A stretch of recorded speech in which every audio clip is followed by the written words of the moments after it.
On August 11, 1959, God gifted Southern gospel music with Norman Gregory Holland. He would become one of the best A&R directors in their history. You see, artists and repertoire directors are go-betweens for artists and record labels, guiding them from the song to the studio and right into the hearts of their fans. With his enormous personality and insatiable passion for music, none was better than Norman.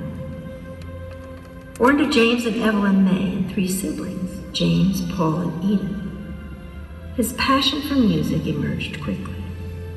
At 2.5, beside his mother on the piano bench, he learned to play and sing. His first rendition was "The Lord Will Make a Way." Prophetic. Well, the boy grew, and so his passion.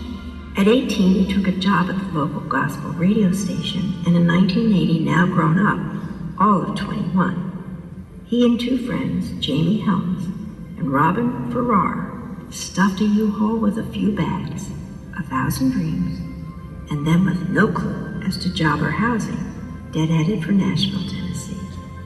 Crazy, but not so to Norman. God would use this journey of faith as the road to a 33-year career touching nearly every professional recording artist in Southern gospel music.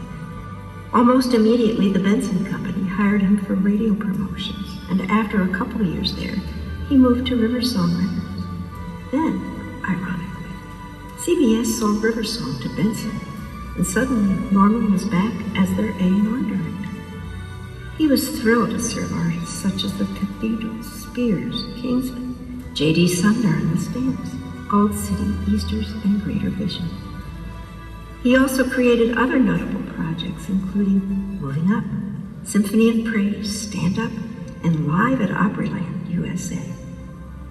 In 1994, Norman went over to Chapel Records, later called Spring Hill Music, and there helped to launch the Martins and Brian Free and the Shermans.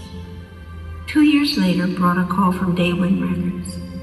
He settled there for 16 years, building one of the top labels in the genre.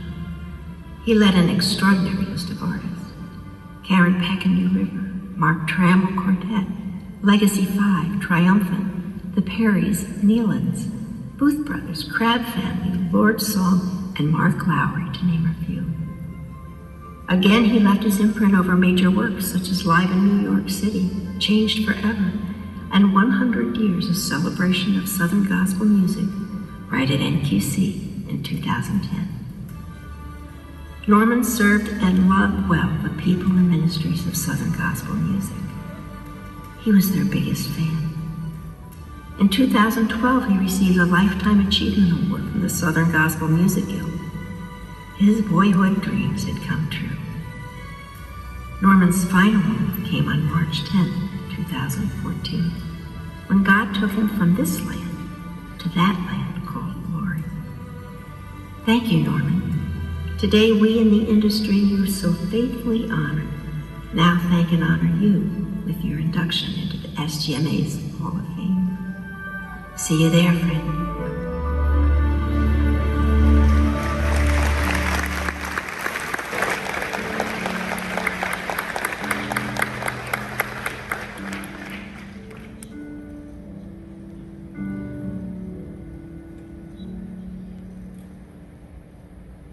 Hello, I'm Norman's sister Edith. My family and my brother Paul are so humbled and honored to receive this award for my brother Norman. Many thanks to all the artists and the people that have helped my brother along the way. Like Dusty said, if Norman had been here today, he would have said, "It's about time."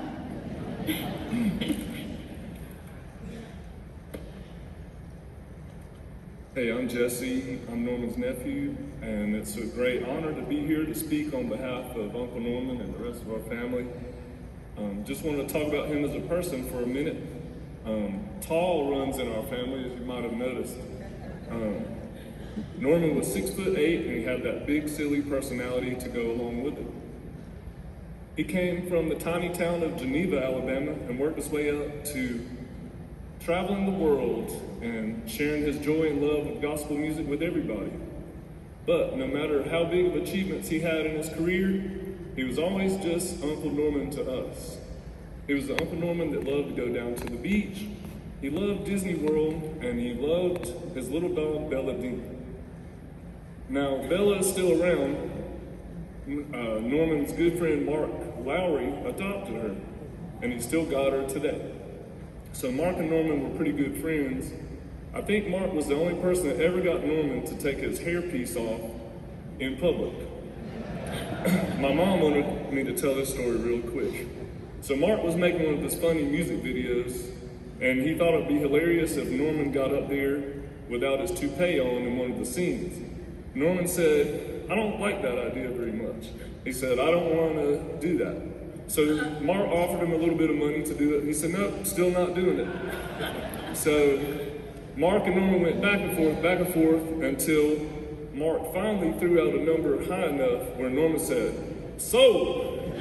He whipped that toupee off, jumped in front of that camera, and made more money than he'd ever made in 10 seconds before.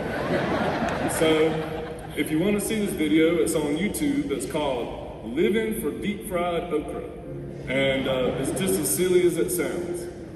So we miss Norman a lot, but we are so grateful for this award to keep his memory going. Thank you.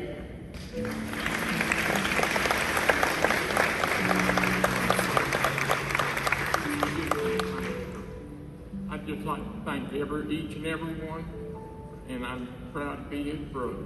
Thank you.